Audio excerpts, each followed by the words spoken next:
Hello, I'm Mike Chugani, and this is Straight Talk. With me today is Mr. Yip Kin Yuen. Mr. Yip, you are a legislative councillor, and you represent the education sector. Yeah, now, right. I'm going to talk about education, students, liberal studies. But before we do that, let's have a look at a clip. 又夠法定人數，現在開會。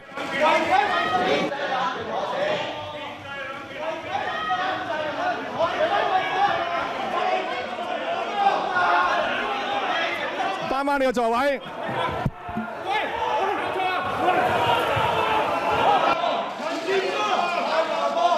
離開會議室。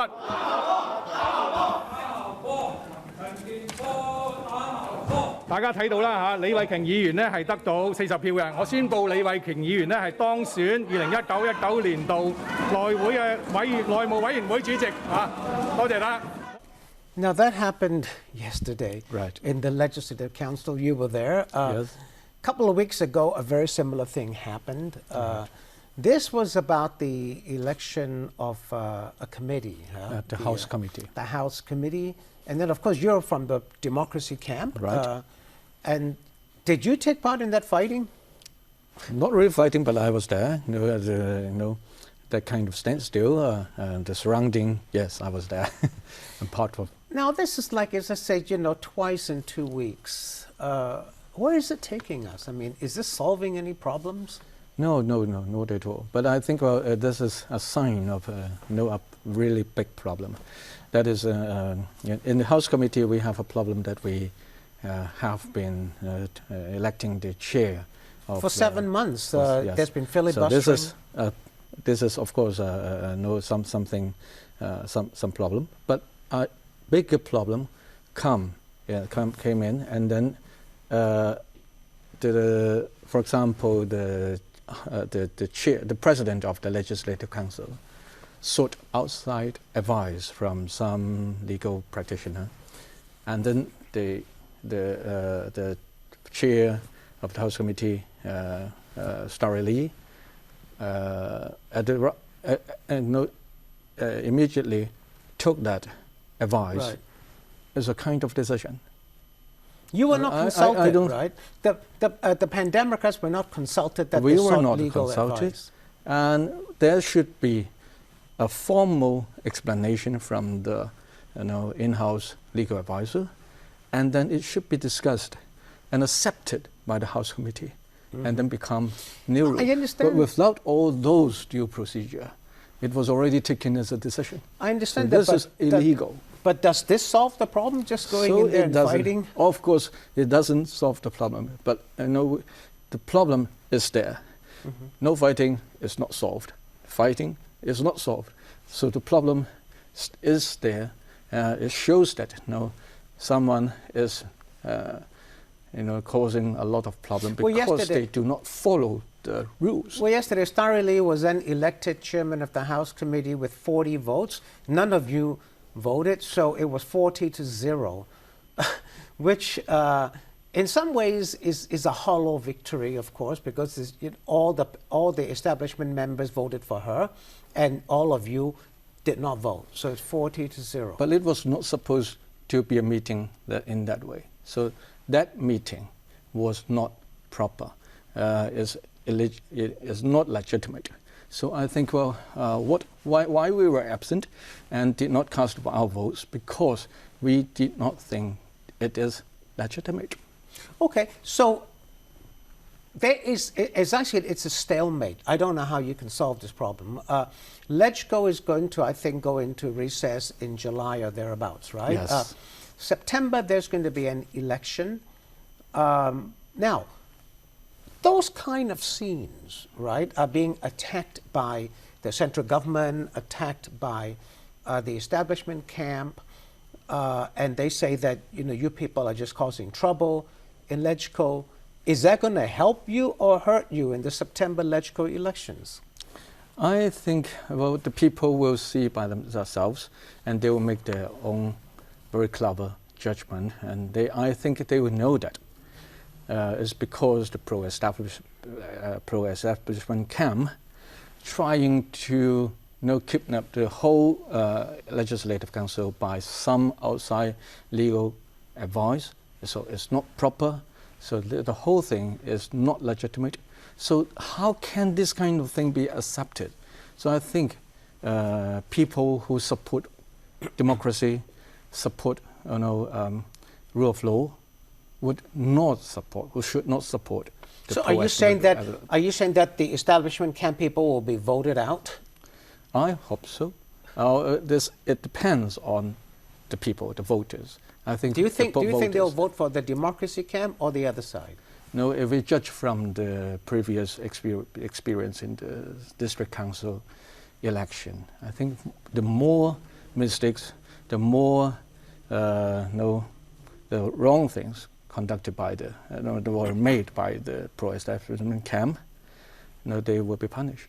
Okay, now I'm going to switch topics because you are representing the education sector in the Legislative Council. A couple of things happened. One, Carrie Lam, the chief executive, said that liberal studies poison young minds. And so they are having a fresh look at liberal studies. That's number one. Number two, an exam question in the DSE exam for university entrance students asked a question about whether Japan did more good than harm to China from 1900 to 1945, right? Now, a huge controversy erupted over that issue, and now the government wants that question to be nullified. I'll ask you first of all about liberal studies. It's been there for over a decade, right, in Hong Kong, right? Yes, it is more than that, just more than a decade. Okay, then why?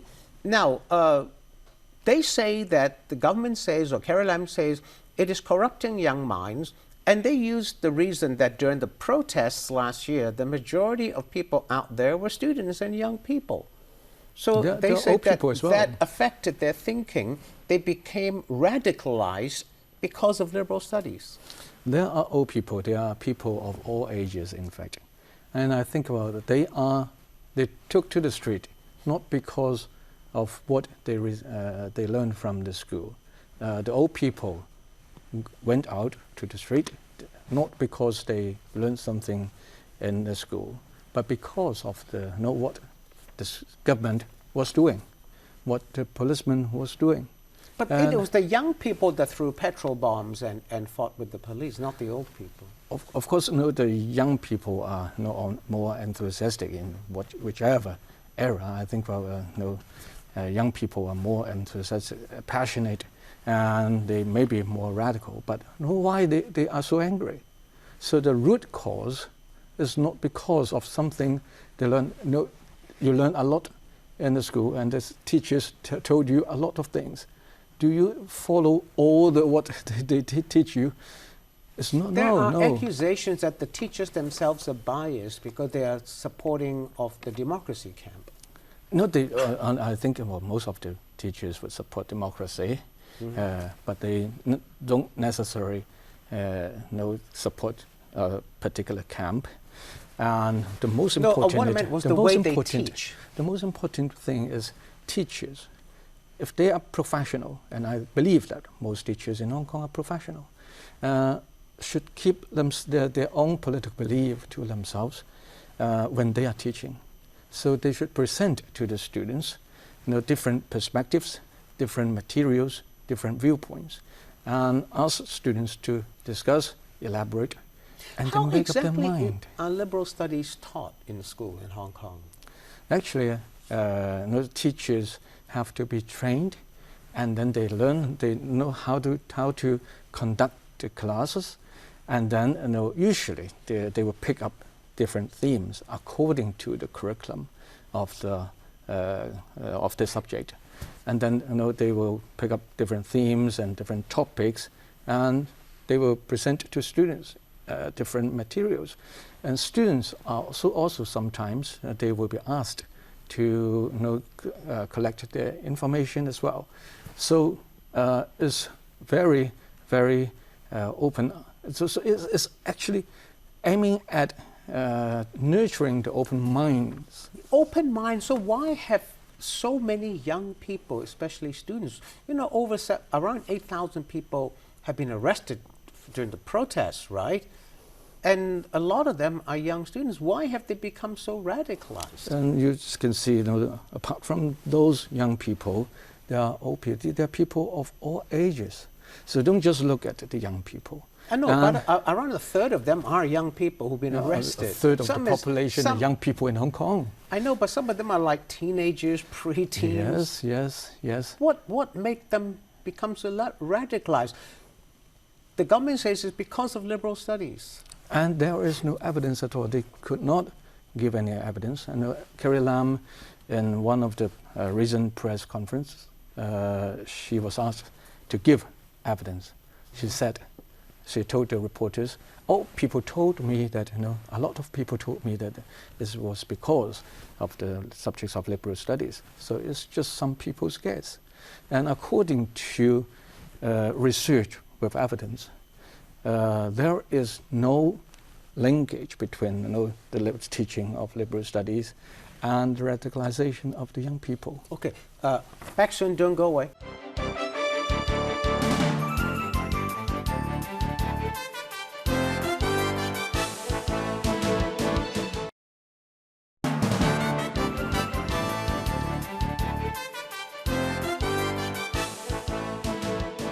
Thanks for staying with us. This is Straight Talk with me is Mr. Yip Kin Yuen. Mr. Yip Kin Yuen, you're a legislative councillor representing the education sector in LegCo. Now, before the break, you said that a survey showed that there is no linkage between liberal studies and young people being radicalized. What kind of study is this? It was done by someone from the CUHK. And that's a university, Chinese University of Hong Kong. Yes, and they found out that people who are no good at the subjects, actually they would think more before they take any action. So they would be more cautious about different perspectives. So what we are trying to do is to educate our students to think thoroughly before they make up any decision. So if without the subject of liberal studies, the students actually they are also exposed to the well, there's a lot of social media now. They're exposed to many things. You cannot stop them from being exposed. So they will judge. So they will take action as well, but they will take action without an educated process. Now we have the liberal studies. So we provide But Carrie Lam says she's going to overhaul and revise it. So how is she going to do that? So what she is trying to do is to make education as a scapegoat. She has done so many wrong things and caused a lot of tension in the society. So she should take the responsibility and try to find out the solutions for that. But she did nothing to do that. So she blamed the education and the kids liberal studies become a very easy target. The kids became radicalized during the protests against the extradition bill, right? They were not that radicalized during the umbrella movement. There were no petrol bombs being thrown at that time, but this time there was, right, because of the extradition bill. So, but if we look back, the development of the movement during last summer, for the whole summer, young people, especially secondary school students, very few of them were involved in the conflict. So that was originated from the conflicts in the society, and then students received information, learn more about that, and after September, more of them were involved. It's not because the subject of liberal studies is because the society itself triggered them to What in society triggered them? So injustice. What kind of injustice? For example, I think one of the most significant one is the police brutality. So people were asking for independent investigation. Well, an investigation came out and there was no brutality, according to the investigation. Do you believe that? Well, I don't know, but I have gone to some of the protests myself as a reporter, and in some cases, with my own eyes, I've seen that the police had gone a bit far, but that's really not for me to judge. Now, we move away a little bit from this liberal studies to this other thing which has created such a big fuss, such a big controversy about this exam question. Now, this question is for students. They're not young. They're entering university, right? So something like the age of 18 or 19. So I guess maybe they have their own minds. The question, do you find anything wrong with that question? Because a lot of people think it's wrong totally. They want to scrap it. Did Japan do more good than harm to China between 1900 and 1945? It is a very sensitive question. It's sensitive. So some people, because of why ask it if it's so sensitive? And well, I think for examination papers setters, they might not think of this part in this perspective too much. I think their aim is to find a question, to set a question that would review the knowledge of the students and the thinking level of the students. So then they will give them a grade. But the accompanying material for that exam question was what Japan did good from 1900 to 1912, I think. But the accompanying material did not include things like what happened thereafter, like the invasion of China by Japan in 1937, the Nanjing massacre. That was not included in the accompanying material. The issue is, the exam question is not supposed to provide all the information you need to copy from the question from the answer scripts. So you have to make use of what you have learned. What was actually required. What was the intent? Was the intent of that question to make students think, or just to use what was provided to them without providing the other part of it? No, they are required to provide by themselves the other part of it. They've learned it in school, right? Yes, they have learned a lot of what the Japanese has done bad to China, the invasion, etc. So these are all studied thoroughly. So why don't turn it around? Did Japan do more harm than good rather than more good than harm? So you can design a question in different way. Just give you an example. If we say that the Earth is round in shape, prove it. That is a kind of question. If I say no, the Earth is flagged, prove it wrong. That is the other kind of question. If I say that the Earth is flagged, do you think do you agree with that? So I give you some information in ancient period that believe that the Earth is flagged, and then according to what you have learned in geography or in whatever. Well, so you are required to give a more. You have to attack that statement actually. Right. So let me ask you this. Obviously, you won't know, but how do you think students would have answered that question? They know about the Nanjing massacre. They know about the invasion of China. They know about the suffering that China went through. They've learned that in school. And then they know that in the earlier part of that century, the Japanese did train Chinese students, did provide money. They know that too. How do you think they would have answered? So actually I have talked to some of the candidates, and they told me that actually they need to answer that question. The question is 1900 to 1945. For 1945, from 1931 to 1945, it was the Japanese invasion of China, the period. So it cannot be escaped from the. It cannot be omitted. Before you go, I want you to see what the Education Secretary said. The design of the question also have some problems. It does not conform with our curriculum, and it does not allow. It will likely mislead some of the students in their replies, in their answers. Do you hear that? I hear that. What he said was the design of the question essentially was wrong. And you're saying that there was nothing wrong with that question. But it's trained as an auditor, not an educator.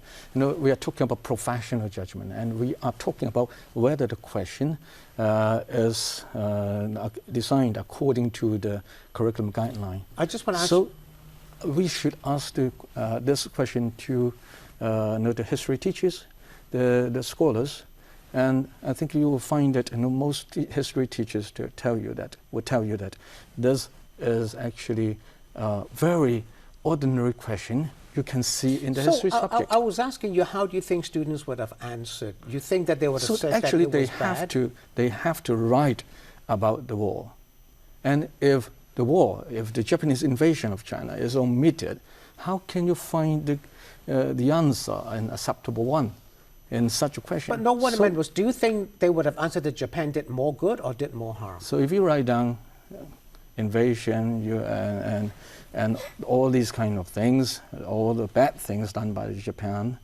can you come up with a conclusion that it's doing good, more good than bad?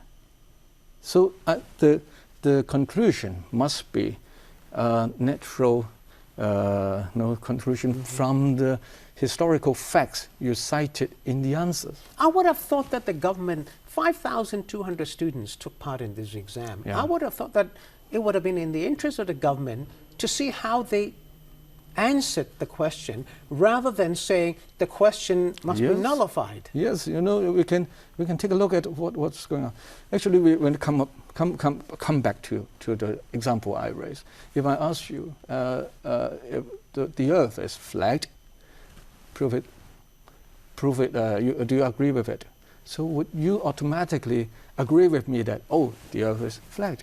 Because you know very well, as an student who have studied 3 years of history, and Chinese-Japanese relation is such an important topic. You have covered a lot of information. Exactly. So I mean, my personal view is, it would have been very instructive for the government to have seen how 5,200 students answered this question, to see whether, in fact, liberal studies have poisoned their minds and they're very anti-China and so on, right? It would have been in their interest. But now they want to disqualify this question. Does that hurt the students? I mean, in their grading? Yes, of course. In what way? If you do not count this question, if some students, I think a very big portion of the students would put in more time, a lot of time to that question, the exam time in that question. And if this is not counted, I think they will suffer a lot. And they might be, original, they might get 5-star, and then it suddenly comes to grade 4. So it will be I've got to end it. a very bad thing. Okay. And it will also disrupt the whole system of assessment. Okay, thank you. See you next time. Good evening.